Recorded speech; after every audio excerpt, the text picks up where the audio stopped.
après la création du groupe, sur un secteur, encore une fois, qui depuis très longtemps, c'est un secteur très ancien, qui a plus de 70 ans au Maroc, qu'on connaît tous, que nos grands-parents connaissaient. Mais on ne savait pas comment ça se faisait. Moi, je ne suis pas ingénieur de formation, je ne suis pas chimiste. J'avais juste une petite idée en tête, c'était de faire ma place. Donc l'expérience a commencé de manière très naïve. Et vraiment, le point fort de toute cette expérience, avec beaucoup d'humilité, c'est la naïveté. Lorsqu'on a 24-25 ans, qu'on veut se lancer dans un secteur, on n'imagine pas que ça va être difficile, on n'imagine pas qu'il y aura beaucoup de challenges. Et c'est très bien qu'on ne l'imagine pas. Parce que si on devait le premier jour nous dire And 5 or 4 years, we didn't imagine that it would be as difficult. We didn't imagine the challenges. First day, we can say that's what awaits us. But we faced several challenges. We started with the idea of starting in an industrial sector. I spent some time abroad, but at the age of 20, I came back. And at the age of 24, I had this idea. I wanted to start with the first client or customer. He was someone from the family, from relevant, it's one of my. He was one of my relatives who wanted to buy a mattress from Spain. I wanted to ask myself the question: how mattresses are made, how foam is made, etc. I'm not a chemist, and I'm no longer an engineer. There are many engineers in the room, but I didn't have the opportunity to play this card or to play my role as an engineer. I found that many workshops make couches. I told my relative, if I made the same bed or the same mattress, would you be interested in buying it? I wanted to start and check whether it works. I was exposed to several opportunities. First, meeting the right people who helped me throughout the way. And Morocco PME. Morocco PME is a program that helped me and opened my eyes. And then I trusted them, and I saw that I can work. They would invest in me, etc. After several years, in 2023, we were one of the first companies that benefited from the investment charter. We invested millions of dirhams, and we created 250 jobs. The idea here is that we can start in a very naive way. The government and the ministry are there in order to give us that push and help us. But you have to start. If a country such as Morocco has young people who don't work, that's an issue. For me, Made in Morocco is great. It's a mindset. It's not only a label. A mindset, there has to be a general will of volition to reach international markets. We talked about bursaries, we talked about training, etc. But it's for young people who are asking the question, should I, for example, work and be part of a large group or obtain entrepreneurial experience and have my own project? We can start from small workshops and then join the big players. We had the opportunity. We started by employing 7 people. Then we moved forward. There are many opportunities, even in terms of distribution. How can we reach several customers? We didn't have any experience. However, we developed a network called Mulponge. It's a new sector. But I was convinced that the Moroccan product will reach the Moroccan consumer. If we didn't believe in this, we would have never started. I come back to the initial message. Made in Morocco is key. It's not only about how we will convince the Moroccan consumer to consume the made in Morocco products. However, we have to ensure high quality and good price, which we evolved, and today we are exporting to Europe. We are making products on the basis of foam, and we export them towards Europe. And once again, why we say it's impossible? It's possible. And in English they say, I can't remember, but it goes like this. Will you join someone in achieving their dream, or achieve yours? Build and achieve yours.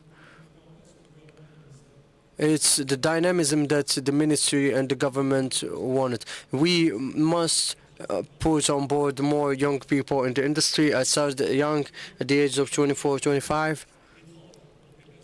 But I saw the industry as something foreign, as something out of the ordinary.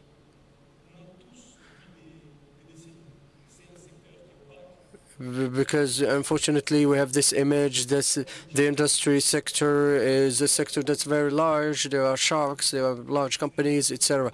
However, it's accessible, and sometimes it's easier than you think. Today, we are finalizing some operations that will allow us to advance and to break this stereotype and show that it's possible. And I finish with that. Wadia, and since I was young, I've always been an entrepreneur. That's what I'm passionate about. Why? Because I had a role model. Unfortunately, abroad, as a young man, I was inspired by entrepreneurs in France, Italy, US. What we need today is role models, young role models in Morocco who are young and will demystify all of these myths, and show us that it's possible, because it was really hard for me to find a role model in Morocco. So Made in Morocco will put young people on board. Mr. Si Mohamed Yaqoubi, founder of Inoma and CEO of Inoflex. Please, I would like you to go back to your seat. And this story was full of inspiration, full of possibilities, and will continue with the same momentum. This time with Miss Hiba Shbarbi, who's a technical data engineer at Toronto, Morocco. Please, your applause, ladies and gentlemen.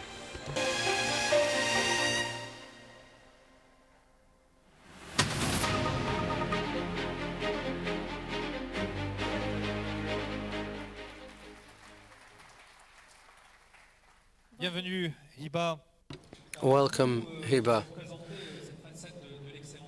You represent this facade of excellence in Morocco because you work in the automobile industry. You're a young engineer, and you're at the heart of research. Please tell us. Good morning, everyone. I'm Hiba Shbarbi, and technical data engineer at Toronto Technology Morocco. It's the new research center of Rono here in Morocco.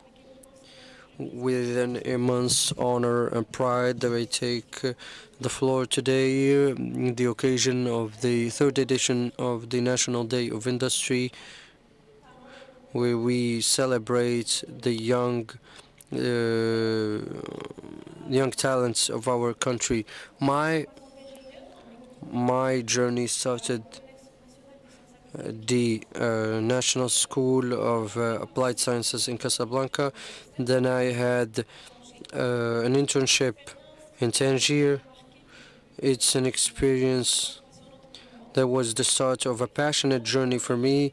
Effectively today, I'm among the young people who joined RTMA since its creation as a young graduate. Please tell us Atema is the center. Please tell us what you do in your daily work. As a technical data engineer, I work on reliable technical data for developing products. We're talking about vehicles, of course, in collaboration with several other professions. My role in general is to structure and analyze this data in order to guarantee and ensure a good documentation of a vehicle and its organs. Of course, it's a job that I would like to say that it's a crossroad between industry and data analysis. You have to master data, and through this data, we contribute to the design and the production of cars. Do you see that? How did you reach this point? How did you become involved in the automobile industry? It's been always my dream to be part of a very competitive or highly competitive sector. It's been always the perfect journey for me, the perfect career. As I said earlier, I had a training in electronics, and I had the opportunity to have an internship in the automobile sector with the leader of the automobile industry in Morocco, Renault Group. It's a pride to start my journey here side by side with experts at Renault. You started a career and you have talent, you're passionate. Inshallah, it will be a long and very great career. What do you expect? How will your future be?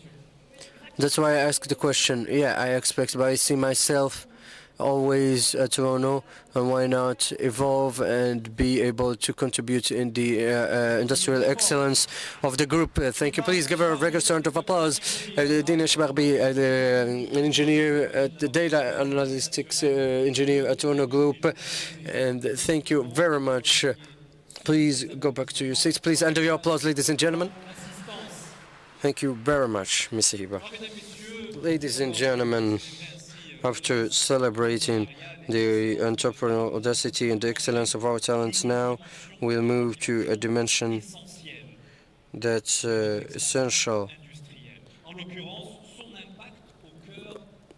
We'll talk about the impact in the territory, because the success of Made in Morocco is not limited to performance and also exports, but also it's measured by its capacity in creating value, jobs and shared prosperity throughout the kingdom. How industry will be an engine for territorial integration? How can we transform the potential of each region into a dynamic and each industrial investment will be a promise for development for local communities. This panel will be about Made in Morocco, a lever for territorial for territories, and we'll have answers to all of those questions.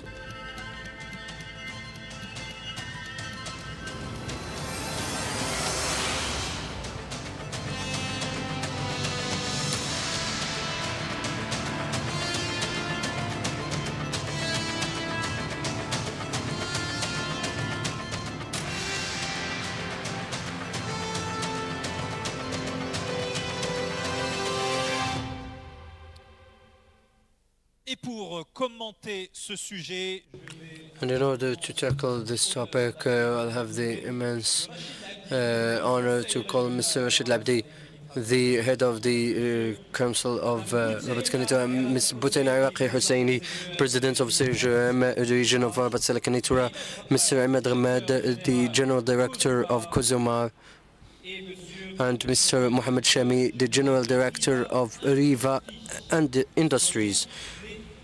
Welcome.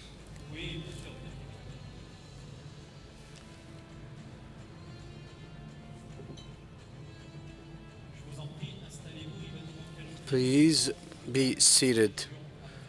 We're waiting for the President of the Region Council.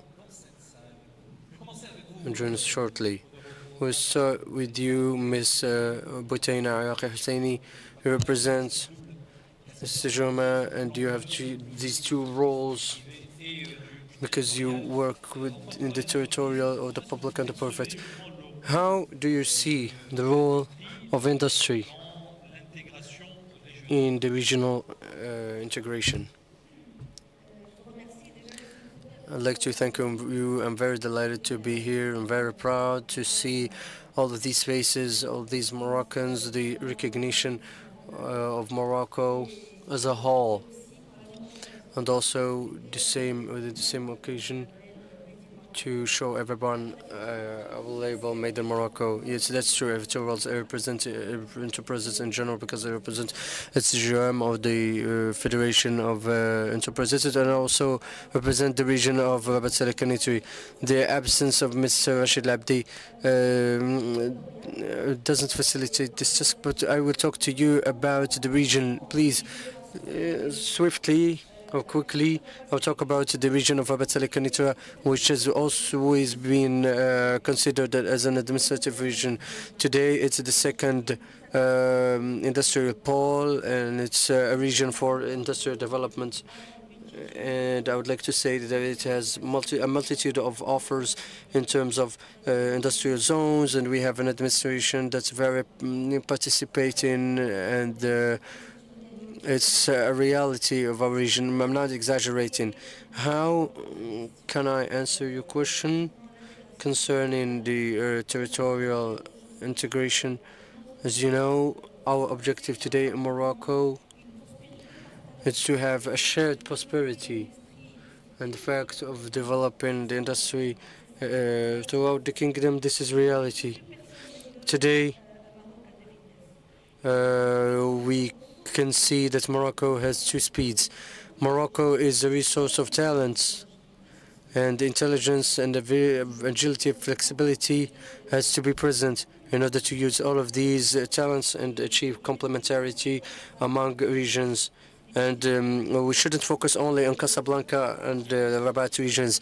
We have to look for the skills, and capacities elsewhere. Morocco can do it. How do you do it in your region? Do you have any ideas that you can share with us? Our great pride in Rabat is we are the first. Neo Motors is our pride. We're and I've known them since the start, as Mr. Yacobi mentioned earlier. You have to be naive, and you have to be crazy to start a project. And yesterday we talked about this, and we talked about how we need to carry on with the same spirit, innovating, and there is a support. There has to be a personal will, and to have the skill and also the intelligence that was developed, and you also need all the capacities that you can have, and many governmental bodies will help. We have to clap for our institutions that make great efforts in terms of supporting industrial zones, financial incentives, etc. And they usually support. And in the region of Rabat Saleh, we have a great example where a region that moves with the fruits that are collected thanks to this PPP, and it's very efficient. Ahmed Ramad, General Director of Kozomar, you're an example in territorial integrity. You have a history working throughout the kingdom. How did you contribute in achieving economic stability and also the social development of the territories? Thank you very much, Mr. Wadia. I am quite honored to be with you to celebrate Made in Morocco, among other labels. The business model of our group is perfectly aligned with this panel's topic of discussion. So Kozumar is one of the most ancient groups of the kingdom, established in 1920s, with the refinery group in Casablanca, present with the 5 strategic horizons in the kingdom, with the most developed agricultural sectors, with 5 sugar plantations and 2 refineries. And so we are creating incredible or unbelievable richness or wealth when it comes to overcoming all complexities of logistical jobs and state-of-the-art industries. So we were able to really engrave our print on the region with over 10 billion dirhams of value and more than 4 billion distributed regionally, with a multitude of ecosystem integration related to the other sugar companies. So in this same vein, we are joined with Mr. Shami. What is the role that your activity plays in the territorial development, and how has this precious Made in Morocco label, how could it be able to support and stimulate as well as develop stakeholders such as yourself? Hello everyone, dear attendees. It's about metallurgic industrial products established in Jorf al-Asfar, and the Made in Morocco idea is one that was here since the beginning. And so we have the logo of Hadid Biladi, or the steel of my country, which is 100% Moroccan. And so we have sovereignty over this raw material developed since the first sets of specifications established with the providers about how to produce in Morocco with the use of steel. And so having the sovereignty, working with Rive industry, we've had lots of products arriving to Morocco. We were able to substitute what's essential from these products, and we are now at the level of heavy productivity and aimed at 3 big markets: the BTP market with innovative products such as for steel aimed at construction or for industrial armaments, and we are working on the industrial level on fine machines in order to produce a holistic spectrum of products that ensure our global sovereignty for the necessary basis for the benefit of the builders, constructors, and the Moroccan economy. So how does your branch generate wealth in our Moroccan country? We begin from the scrap yards all the way to a certain number of 4.0 technologies on industrial IT, and we are at a very recent factory of new generations full of 4.0 systems, allowing to produce and recycle on a branch called the electric branch, recycled.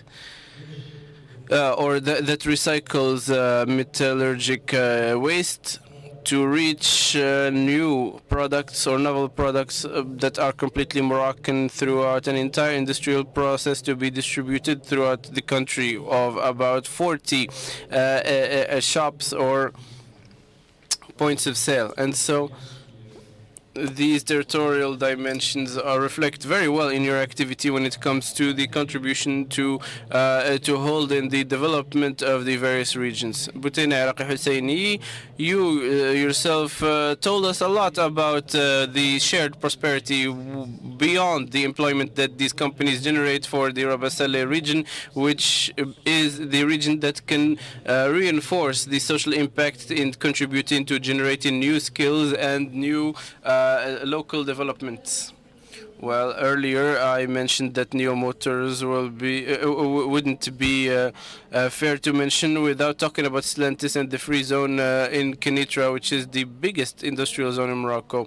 And so we have the go-to high-tech that are going to be established in Morocco very soon, and Stellantis that I mentioned earlier is doubling its capacity. So I've had the pleasure of visiting Stellantis a few years ago. Over 3,500 employees, only 3 were foreigners. The rest, all Moroccan. This is just to tell you that Moroccan skills are sufficient and at the right level to take care of an entire industry that exports its products. And so this is just to tell you more on the sharing of prosperities. We are creating job opportunities and jobs that are lasting and that are at the height of the requirement and standards. And so we are talking about general directors, people who are responsible for circuits of production, etc. These are all skills that we created and that will last and that will be upgraded and upskilled to be the main breadwinners, really. So this is about Morocco that is armed with its youth, ensuring employment for social cohesion that will make it so that they will stay in Morocco and build a better Morocco with us. And so we have created these jobs for the youth that have the skills, that have studied, and that are part of us to provide for themselves and their families, to build with us a constant future. It's extremely important to keep this idea in mind because currently we are developing an industry such as the aeronautics and automotive sectors that are training our Moroccans. There is a transfer of knowledge and a transfer of know-how, and we are lucky in this region of Rabat Saled Kenitra to have 5 universities with a basin or a prize pool completely full of employment, and that is vital to us, such as many schools and universities that train people to make it so that they would consolidate their skills and become irreplaceable. And so this is on the human side. There is also another side for how Moroccans must understand and change their mindset. They must understand that we are Moroccan. Once we are in Europe, we must consume what's Moroccan. We ourselves must encourage the consumption of Moroccan products. We must be proud of our Moroccan consumptions and to be proud and hold in this idea that the Made in Morocco label is of quality. In my 30 years of experience, I've been very sad every time I'm asked, is this a product from abroad or is it a Moroccan one? It's really upsetting. And so for us in Morocco, we have the quality. When you go to supermarkets, buy Moroccan products. So by defending employment of the neighboring countries and those close to us, well, you ask to the majority of people where their kids go study abroad. We weren't able to have many universities back then in Morocco, and we had to go abroad. But this came with good and bad. And now all people who send their kids abroad from my generation, for the parents of my generation sending their kids abroad, and who have studied and went to big schools, do everything in their power to attract their children back to Morocco because they know that they know what's better for the country. So now those who work abroad regret it because in Morocco there's lots to do. Everything there is to do works. Ahmad Ramad, on this sharing of values on your model of aggregation.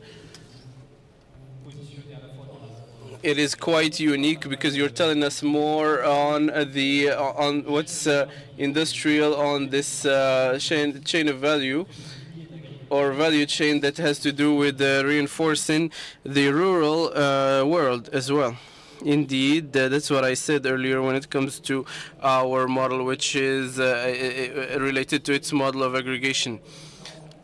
And this has to do with the horizontal and vertical chains. This is an aggregation model that is quite unique, regrouping a referential of over 4,000 agriculturers or farmers, where we operate across the country with over 200 agricultural advisors and engineers who are working on the day-to-day operations with these thousands of farmers for a very high performance in terms of yield and everything that we may benefit from our Moroccan earth or lands. And so this has to do with the investment of all the necessary input for the agriculture to the benefit of our farmers, as well as a network of providers that are agricultural to do everything technical in terms of efforts on working on the agriculture, with over 1,500 engines that help local products for agricultural engines that collect the harvest.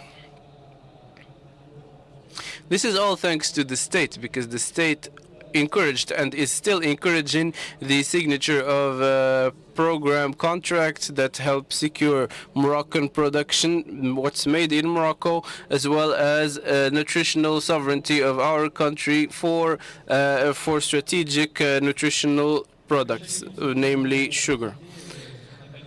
This has to do with the heavy industries, as we called them earlier on, what's prerequisite for integration on the local territory, regional territory as well. So what are the precautions that you are taking in order to make it so that this integration would be harmonious, aligning itself in turn with the stakes of infrastructure or tranquility for populations? Well, aligning oneself with economic priorities is one of the main missions of RIV Industry for the structured integration at the level of Jorg Asfar, both with providers and industrial clients.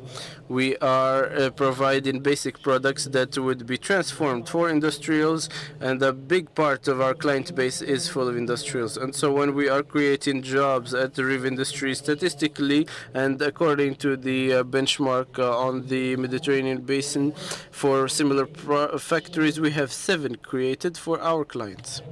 And this is throughout secondary industry. We are working on the basic industry, the baseline industry, on providing liquid steel as well as metallurgic products. So these are products that are transformed and adapted to the needs of the clients, of course. And so this has to do with everything related to the galvanized steel for agriculture, and all the way down to the steel in our pencils. And so everything that has to do with fixation and that is related to other teams and markets of agriculture. So galvanized steel or galvanized iron is also one of our base products. And so this has to do with our integration in the circular economy, working based on the heavy industry of metals and steel in Morocco. So this is a 360-degree kind of scale from the provider to the end user. And so indeed we'll talk about stakes to sustainability and impact on environment. But before that, I would like to revert back to you, Madam Boutina Iraqi Husseini, on the focus related to Rabat region. So what are the main assets for industrials who would like to establish themselves and deploy the Made in Morocco label on the markets? And so how does your organization work with the CGM and the public purchasing power to improve the climate affair, generally speaking? So you are calling upon my marketing side of the business. Our region has over 1,000 hectares of industrial zones and 1,000 hectares dedicated to the development of the industry, and 5 industrial zones. We are at the center of the country, very close to the institutional figures, and we are trying to digitize and use platforms, but it's always very important to be an institutional project. And so at the heart of the country, we are close to all sorts of infrastructure. We have the best traffic. I understand that we have many main road arteries, and in my opinion, there is the smallest amount of traffic in any other compared to other cities, any other city in Morocco. So Rabat is a beautiful, very green and pleasant country or pleasant city to live in. And so for directors of CRIs or centers of regional investment who are very well involved in the industry and the automotive sector working in Rabat. And they're saying that it is the place to be, and we can no longer become subcontractors of the automotive sector without having an industry in the Rabat Salek Kenitra region. And so, of course, in our region, there is still place to create more industries. Well, where in Ain Jora we still have an industrial zone and another one established in Skhirat, as well as how the industrial lands are affordable related to other regions in Morocco. And so the industrial zones are a recurrent topic of discussion for many, especially last year in a quite significant event. But we are hearing more and more about the public power and the industrial land that has the efforts made in order to make them more available and accessible. We have many roads built towards these industrial zones for about 80 kilometers away from Rabat, and so it was crazy how there were no highways leading to these industrial zones, and so many things have become a lot better compared to the past. And so it's important to mention how an industrial who would be based on a plug-and-play kind of perspective, they will just show up and use what's available really by investing everything they can in their financial power to dedicate their efforts to construction and buying more lots or terrains. So that's why we must encourage the announcement of the second part of the investment charter that will be addressed to the VSMEs and the SMEs, because they will create lots more new job opportunities, and many young people need this industry. We need to encourage the youth because they will create 1, 2, 3, 4, 5 even job opportunities, and that's just one for just one SME. So can you imagine the thousands of SMEs that will lead to lots of tax revenues? And that's why we have to always keep thinking this way in order to stimulate the purchasing power as well. It's extremely important in this regard. In order to also mention how I'm not only working on marketing just to do marketing, but I would like to reassure you that if you go to Casablanca or Tangier, come see how it's like in Rabat. You will feel much more welcomed, and you will feel a lot more alive. And so this has to do with this sustainability matter that you mentioned. Reverts me to Mr. Ahmed to tell us more about the climate challenges that have to do with your branch. So how can your innovation in the agro-industrial sector ensure the sustainability of your model and to contribute to the resilience of your territory where you are established, well established really, when it comes to facing the challenges of the country on the nutritional sovereignty of the country? So indeed, as you all know, unfortunately, our country is going through many climate challenges for many years now. So the most honest question or answer to this question is to develop everything that has to do with new technologies and innovation to the service of new jobs in the agricultural sector, because currently there are many procedures and innovative methods that allow to both reduce water consumption for agriculture based on concepts and processes of smart irrigation, as well as water economies or savings that reach to upwards of 20 to 30%, as well as, on the other hand, the reduction of water consumption, because water is becoming more and more rare and we need to preserve it for its sustainability, as well as for the long-term impact on the input for the farmers. And so this allows for better yield, and that's on the one hand. On the other hand, there are many innovative procedures related to fertilization that are very smart in allowing for all of the seeds and grains that will be disseminated throughout every hectare of land, leading to improved competitiveness for the farmer and the improvement of their profits. which counts as better competition for Morocco and for the end user in sugar consumption. So I'd like to also cite a certain amount of examples related to the use of very modern methodologies based on drones by both taking into account satellite imaging and analyzing the performance of the harvest, as well as finding the perfect answer to matters related to phytosanitary products in the land parcel, in the needed part of the land, without really generalizing it across the entire lot. And so this has to do with competition on the economic scale and the contribution to everything that has to do with sustainable development. Indeed, for territories, eco-friendly transition is a major stake for the synergy of the market. For you, Mr. Shemi, what are the concrete actions that you are adopting or opting for towards a greener industry, and how does this engagement of sustainability become an asset in of itself for the market of Made in Morocco labels? Indeed, when it comes to energy and industrial evolution, has to do with two scales. The first one is quantitative, because we are faced with an energy hungry or energy mongering industry. So everything that has to do with sustainability and the use of green energies. At this level, we are EPD certified, meaning that we comply with the three scopes: decarbonization, and all of the indicators related to decarbonization, and everything that's done in the efforts of exports, where we began the development of our exports for the near future, responding perfectly to European regulations and international regulations in this regard.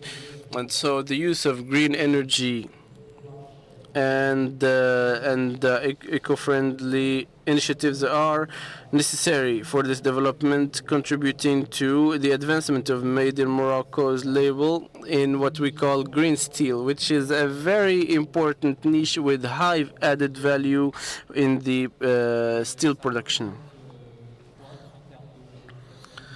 So what does this represent in terms of impact and cost? Because this obliges you to reconsider your entire activity. Well, the scrapyard as a first measure has to do with energy consumption. So we are at about 33% of cost production, meaning that it is a real priority and a major challenge for you when it comes to the level of production processes. So we will go around the table once more, returning back to you, ma'am. Can you tell us more about the specific role, since you told us at first that you are occupying two hats? What is the specific role that CGM is playing to implement the grand national orientations or directives on the industrial plan and on the local level? If you allow me, I would like to bounce back on Mr. Shakib Lal's speech from yesterday that invoked the matter related to what else needs to be done, because indeed we are not going to just talk about it. We are proud of what's already happened, but we need to keep upgrading and upskilling, because all countries that are industrializing themselves are upgrading their equipment and their skill to international levels of competition. And so that's why we need to keep improving. We have to stay realistic and we have to stay lucid. We have to keep thinking of what needs to be done and not have lofty dreams about what's positive already. And so this has to do with professional training or vocational training, as well as mentioned earlier. And so when it comes to skills and employment, I don't know who visited this training center. I visited it myself. It's extraordinary. As a building, we would feel like we are in an American university. It's really impressive, and it has lots of equipment. However, we still feel that there is a lack of adequation between what's trained and what's on the job market. And I understand understand that this is something that was already foreshadowed, but we need to accelerate to the bridging of this gap. And that's why we need to participate in the Council of Administration as part of the board that defines what needs to be taught in terms of curriculum, and that's how continuous training can be stimulated for companies. We understand that we have great universities training at a very high level, but at the technical aspect for those who are providing trainings at other training centers, we have to do this very quickly, because His Majesty King Mohammed VI, may God assist him, said 2 years ago that we need to quickly adapt our training material, and that's why we need to adapt, and not to train just to train, but to train in order to hire and recruit. And so this has to be really in tandem with one another. We talked a lot about administrative difficulties. There are still many to go over, and this has to do with digitalization, where we invested a bit of effort to protect ourselves, talking about myself as one of the industrials, but digitalization will protect us a little bit and save us some time. And sincerely, with what AI is doing and what we are already able to do, we need to really pick up the pace, and the administration must become more of a supporter and a facilitator instead of duplicating verification efforts. It's a loss of money and loss of time, and that's what we need to capitalize on. Now we have CRIs that are effective, and so please keep up the good work. I understand that it's tough to work with the ministries, but please keep working on your decisive power as an independent body. We are the only correspondents with a one-stop shop with investors. CRIs are the ones that will teach entrepreneurs how to use the investment charter that shall be launched. And so this is an administrative process with the conditions to be filled out, etc. And it's an excellent supporter. But CRIs must have more power. One last idea, maybe? I forgot that last idea, but I'll get back to it later. Please don't hesitate, and thank you for this message full of sincerity and commitment. Mr. Ahmed, quickly for your last intervention and your comments on the link between the local and the national.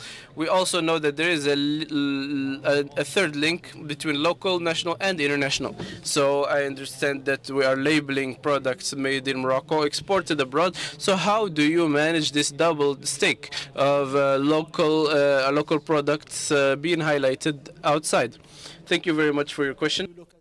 Yeah, I had the opportunity to talk about everything that has to do with development, research, innovation in the agriculture, and I would like to also speak of digital, because we invested in a unique digital platform that would benefit farmers and people working in the agricultural sector and everyone involved in the supply chain, since tracing the land all the way to the grains of sugar. I didn't have the chance to talk about everything that has to do with research and development, because the industrial zone is enormous. And everything that we saw related to siderology and many other sciences, it's very important, as mentioned by my colleague. Energy is the first step, or the first stop for a refinery of sugar, and because it's a raw material, sugar. So our intelligence has to be focused on how we can reduce the costs, and also energy. All of this allow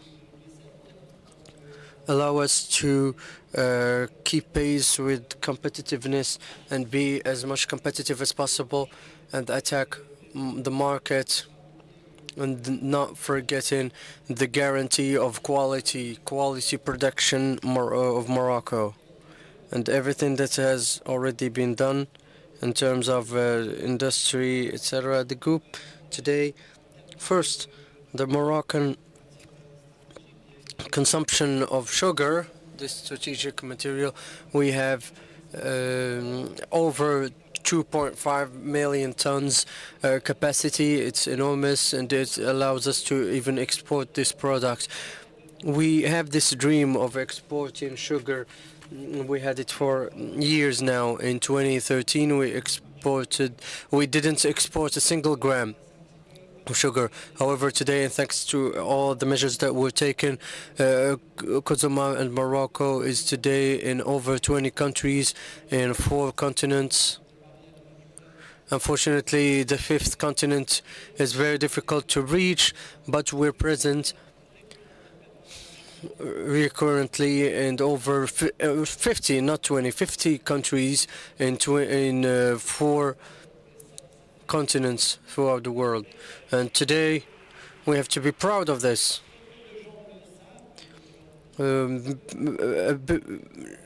Not many people know this, but the Moroccan sugar is among the 3 best high-quality sugars in the world.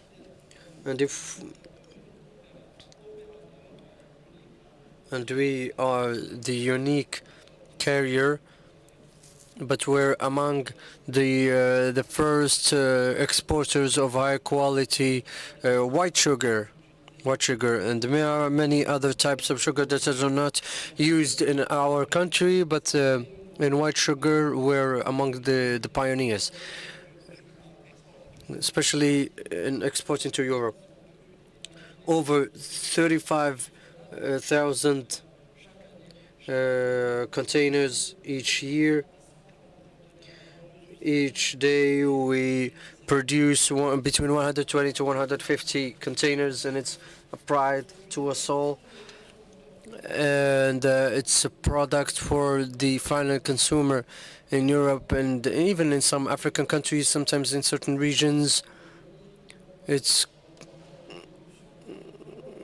considered something very important in the agricultural sector as well as in the industry or in the industrial sector. In order to ensure high quality, you must have good products, and it's our pride as Moroccans. Please join your hands, because to have your products in all 50 countries and 4 continents, it's not easy. Can we evaluate this expansion internationally? Mr. Yaqis said less diabetes, or less sugar equals less diabetes. Sugar is to be looked at as a source of energy, and the most safe and the most natural in existence. I believe that there are many challenges that we faced before reaching this expansion. For example, challenges in terms of transportation, or in terms of port capacity. Everything is possible, and thanks to the infrastructure that Morocco has, this infrastructure is extremely strategic, extremely important, and it allows us to be among other countries everywhere in the world with competitive costs and very low. If we would like to be more performing, you have to develop the global supply and increase competitiveness of all of our products. Apart from the pure industry, Mr. Shemi, we talked about some challenges, local challenges. Can you tell us how in your activity contribute to territorial development and supporting local communities? Are there some things that you would like to share with us? Apart from industry, we're established an academy for recruiting baccalaureate owners They're young people from your region? Yes, from the region, from the entire kingdom. We have a convention with the Ministry of Education so that we can provide them with diplomas. We designed a frame convention with the #1 best company in engineering. Today, we are employing only Moroccans. There are no foreigners in the factory. And with this academy, the level of revenue, the idea here is to transform 100% of knowledge. We're talking about the process optimization, training between 4 and 5 years. And today, I can assure you that since the starting point to the last point, there are only of the factory. There are only Moroccans, and it integrates perfectly with the made in Morocco. So the HR is Moroccan. The technology today is also Moroccan, and it's something that's very important in terms of technology. Why? Because we're in a turning point. Mr. Bashir talked about it in the automobile sector. We have to reach the silver quality. We signed a convention with the Moroccan Kingdom in order to work better in this industry. It's not a chemical formula that we'll copy and try to have here in Morocco. We work with certified labs in Morocco. We work with universities as well as schools. And I would like to talk to you about this as well. For the first time in Morocco that we have alternatives today, young people are not only benefiting from internships of the end of the year, but we would like to put or instill industrial mindset and entrepreneurial mindset in those youth. We started with INSAJ, which is the INSA of El Jadida, which is 3 or 4 kilometers apart from the factory. And also we worked with the university in Meknes, many schools in Casablanca, and also UM6P. Thank you. And thank you for giving us the transition, because we'll talk about innovation in the afternoon and also encouraging youth in order to move forward with the Made in Morocco label. That's what we've been talking about this morning. Please, vigorous round of applause, ladies and gentlemen. Thank you, Butena Husseini, the President of Sejura Marabat Selekanitra, Mr. Ahmed, the President of the General Director of Cosimo. Mr. Please join me on the podium to take a photo that will commemorate this moment. We talk about the importance of territory and also the wealth sharing. You gave the example of Cozumar and its products that are exported abroad, and also the focus on Moroccan talents. And we see the Moroccan genius. And we talked about innovation during this panel and also the other panel, as well as the stakes of infrastructure. Thank you very much for your kind attention, ladies and gentlemen. It's time for the lunch break. We'll meet again here at 2:25, precisely at 2:25, to talk about the stakes of developing the label Made in Morocco through the deployment, through talent deployment. Thank you.